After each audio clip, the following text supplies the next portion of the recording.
Hello friends, অনেক দিন বাপের বাড়ি থাকার পর আবার টাইম হয়ে গেলো বাড়ি যাবার। তাই মন খুব খারাপ, রেডি হয়ে বসে আছি আমি। আর আমার গলা খারাপ হয়ে গেছে, দেখতেই পাচ্ছ। স্টেশনে এসে বসিয়েছি, বসতে বসতে এবার দেখি ট্রেন ঢুকছে স্টেশনে।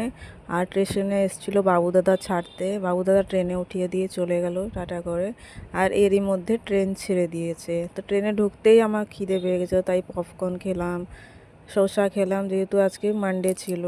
আর দেখো কি জোরে বৃষ্টি এসছে। আর দুপুরে আজকে লাঞ্চে খেয়েছিলাম আমরা পরোটা আর আলু ভাজা। এর মধ্যে খড়গপুর ঢুকে গেছিলো, খড়গপুরে মা চা খেলো আর আমি খেলাম একটা মাজা। আজকে কিছু খাবারই ছিল না, তাই এর মধ্যে চার্জও শেষ ফোনের।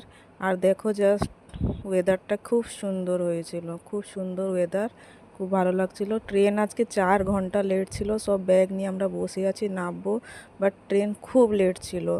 আর তার মধ্যে আমরা উবের বুক করে বাড়ি চলে এলাম, অনেক লেট হয়ে গেছে।